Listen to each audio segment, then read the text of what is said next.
de nous écouter sur les réseaux synchronisés de Radio Mali. Il est 13h.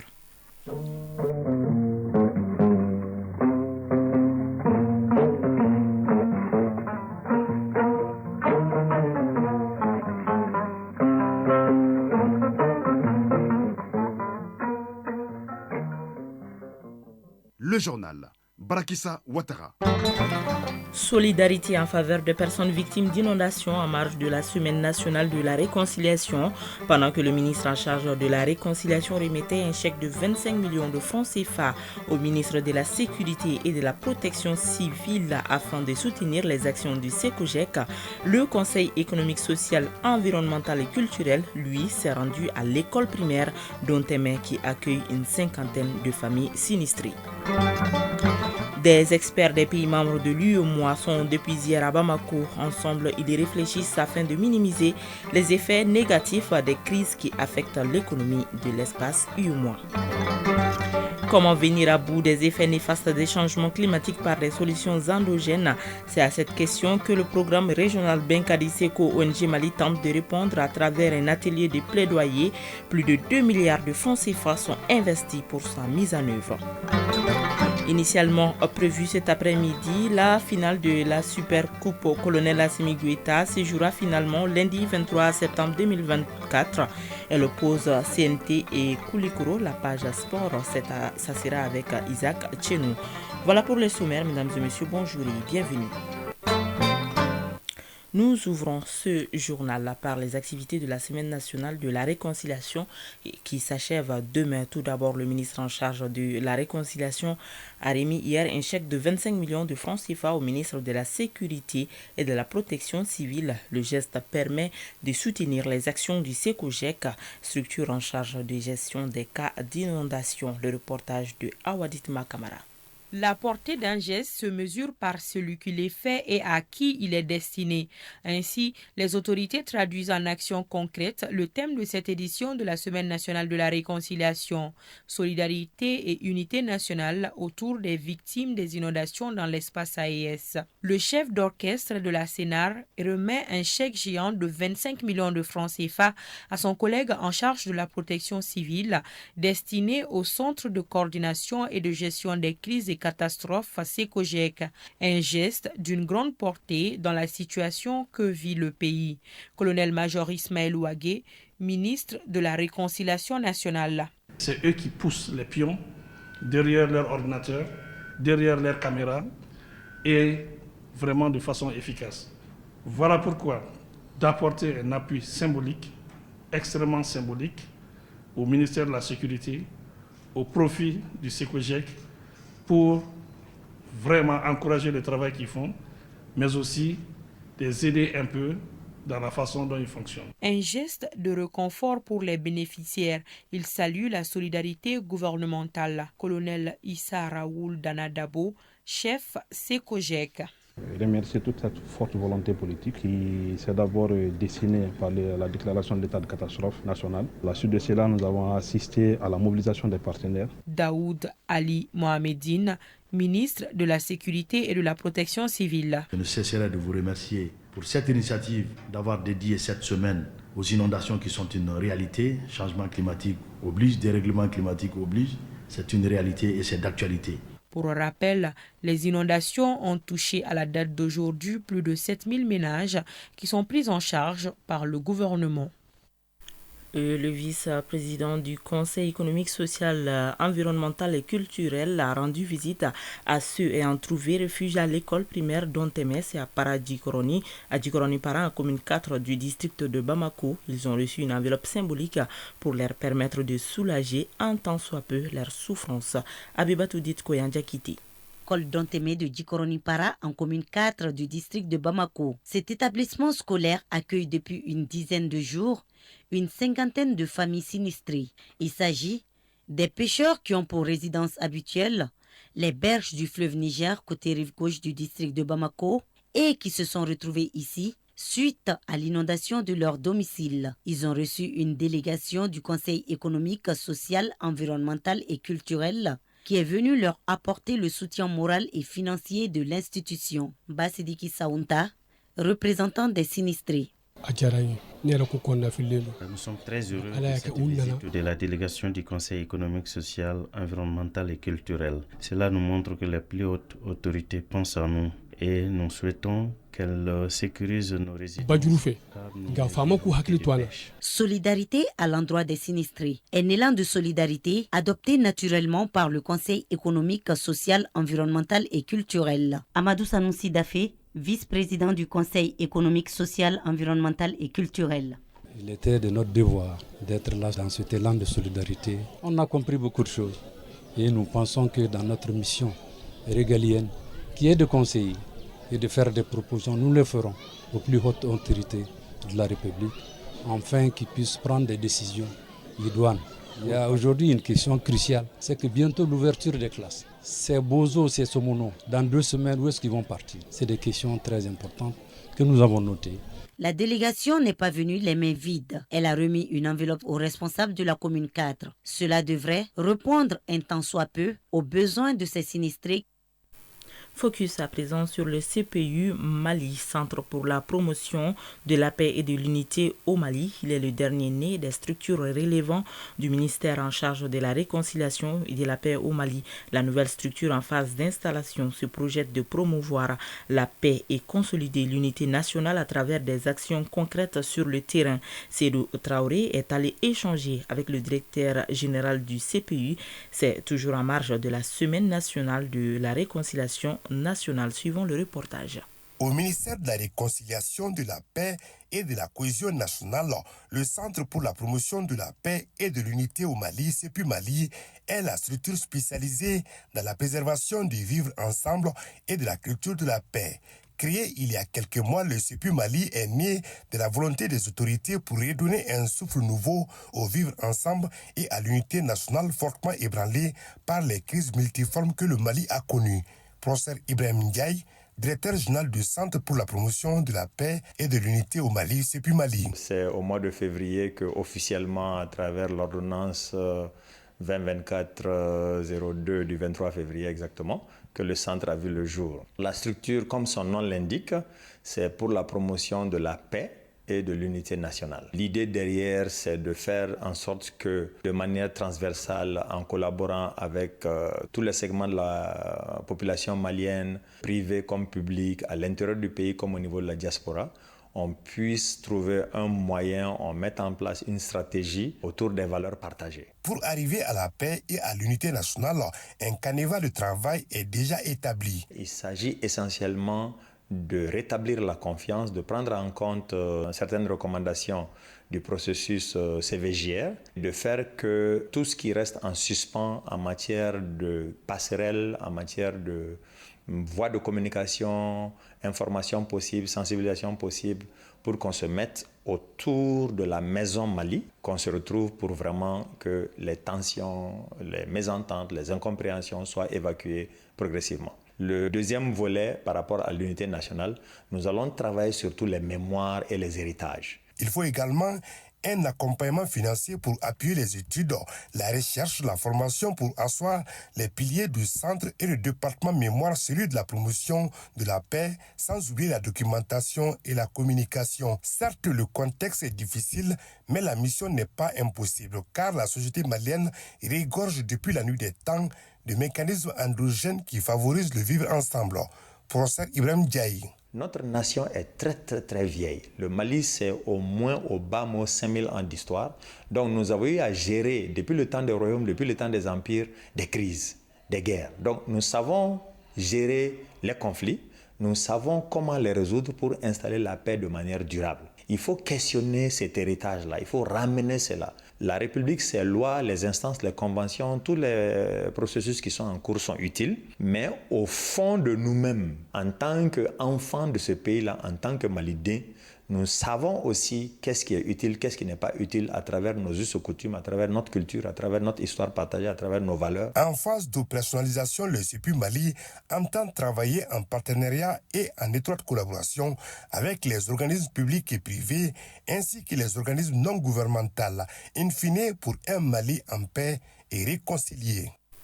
Sur un tout autre plan, démarrage hier à Bamako d'un atelier de validation des avant-projets de textes juridiques pour la mise en place du Fonds de stabilisation macroéconomique de l'UEMOA. Cette rencontre regroupe des experts venus des pays membres de l'organisation. Au cours de cet atelier, des mécanismes seront proposés par les participants pour minimiser les effets négatifs des crises qui affectent l'économie de l'espace UEMOA. Mamadou Fani. Les États membres de l'UEMOA subissent des crises qui affectent l'économie de la plupart d'entre eux. Il devient donc nécessaire de stabiliser ces économies pour booster la croissance. L'atelier de validation des avant-projets de textes juridiques pour la mise en place du Fonds de stabilisation macroéconomique de l'UEMOA est destiné à renforcer l'économie de ces pays membres pour faire face aux différents chocs. Mahamadou Gado, commissaire chargé du département des politiques économiques et fiscalité intérieure de l'UEMOA. Les experts des États membres et la commission de l'UEMOA ont reconnu la nécessité de disposer d'un mécanisme de soutien pérenne visant à renforcer la résilience des économies face aux chocs et à améliorer la stabilité des cadres macroéconomiques. Cela s'est traduit par l'adoption des thèmes de référence pour la mise en place d'un fonds de stabilisation macroéconomique lors de sa réunion technique des comités nationaux de politique économique sur les dossiers de la surveillance multilatérale tenue du 27 septembre au 2 octobre 2021 à Abidjan, en Côte d'Ivoire. Professeur Amadou Keïta, ministre des Mines, assurant l'intérim de son collègue de l'économie et des finances. Je me réjouis que le projet de fonds de stabilisation macroéconomique vise principalement à renforcer la résilience des économies des pays membres de l'UEMOA et à contribuer à l'amélioration des cadres macroéconomiques des États en vue du renforcement de l'intégration entre nos pays. Au terme de 3 jours de travaux, les différents avant-projets de textes juridiques seront validés et soumis aux responsables de l'UEMOA. Venir à bout des effets néfastes des changements climatiques par des solutions endogènes, c'est l'une des missions du programme régional Benkadi Seko ONG Mali. C'est dans ce cadre que plus de 50 personnes participent à un atelier national de plaidoyer pour l'intégration des changements climatiques dans les politiques et programmes de développement économique, social et culturel des collectivités. Cette activité du programme Benkadi couvre 24 communes de 4 cercles des régions de Bougouni, Djouila et Koulikoro. Coût d'investissement 2,5 milliards de francs CFA sur financement du Royaume des Pays-Bas. Reportage Almouzer Al-Kamissa Yatara. Il s'agit à travers cet atelier de présenter les résultats atteints par le programme Benkadi en matière d'accompagnement des communes dans l'élaboration et la prise en charge des changements climatiques, et cela en faveur de 24 communes des 4 cercles des régions de Bougouni, Djouila et Koulikoro. Al-Kaoukanouti, secrétaire général du conseil d'administration du SECO ONG Mali. Au niveau national, c'est un programme qui va mettre l'accent sur l'influence des politiques publiques dans le domaine de l'environnement et des changements climatiques, l'amplification inclusive des principes de gestion durable des terres, comme facteur d'adaptation des communautés vulnérables aux effets des changements climatiques. C'est dans ce cadre que des activités sont menées. C'est là pour relever ensemble les défis liés à ces doubles challenges, à savoir l'atténuation et l'adaptation des communautés aux effets des changements climatiques. Une initiative soutenue par l'ambassade des Pays-Bas au Mali, 2,5 milliards de francs CFA. Moumouni Damango, conseiller en développement durable à l'ambassade des Pays-Bas au Mali. C'est dans un cadre de partenariat sud-sud, mais aussi nord-sud. Le programme a été donc financé à travers le ministère néerlandais des Affaires étrangères, en vue de soutenir les sociétés civiles d'Afrique et du Nord là-bas pour œuvrer à la prise en compte de certains aspects liés au changement climatique. Lagi Kamara, représentant du ministre de l'Environnement, de l'Assainissement et du Développement durable. SECO ONG intervient dans le domaine des changements climatiques, ne fait que aider le ministère de l'Environnement, de l'Assainissement et du Développement durable à atteindre son objectif. À la fin des travaux, il est attendu des participants un plaidoyer pour la prise en compte de la problématique du changement climatique dans les actions de développement. Les nouvelles à l'international en RDC, la situation reste tendue dans l'est du pays. Après plusieurs affrontements intercommunautaires en début de semaine, au moins 11 personnes sont décédées dans le territoire de Djougou dans des attaques lancées par des groupes armés. Ces violences s'inscrivent dans un cycle de représailles entre communautés Hema et Landou. Au Comores, le président Assoumani est réapparu après l'attaque au couteau. Il a présidé hier le Conseil des ministres. Visiblement marqué par cette attaque survenue le 13 septembre dernier, il portait des pansements au front et aux mains. L'opposition, exigeant plus de transparence, a réagi aux déclarations de la porte-parole du gouvernement sur le décès en détention de l'agresseur présumé. Enquête sur l'origine des bipères piégés du Hezbollah à Taïwan. Le siège de l'entreprise Gold Apollo et le bureau de l'entreprise basée en Hongrie, Back Consulting, ont été fouillés hier. Livres de comptes, contrats, détails commerciaux, tout ce qui pourrait aider à comprendre comment les bipères du Hezbollah ont pu être conçus et piégés ont été saisis par les enquêteurs taïwanais. Mali Actualité, il est 13h passées de 15 minutes.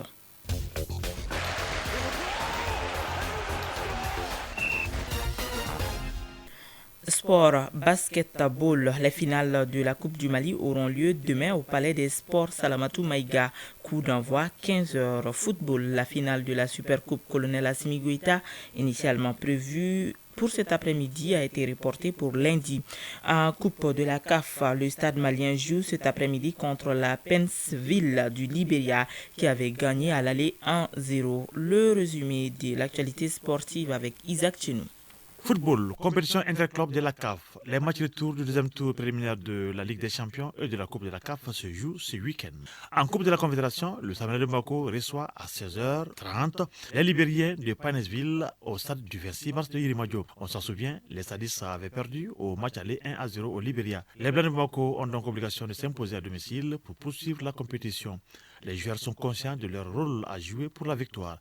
À dimanche, Youssouf Koulibaly qui rassure que la concentration est de mise. L'esprit, ça va, il y a l'ambiance, il y a la motivation, donc on sait ce qui nous attend. On est tous motivés, donc il y a l'ambiance aussi, ça va. C'est maintenant qu'on a plus besoin d'eux. Donc si eux ils sont là, ça va nous motiver encore de plus pour pouvoir mieux faire. Tout vient de Dieu.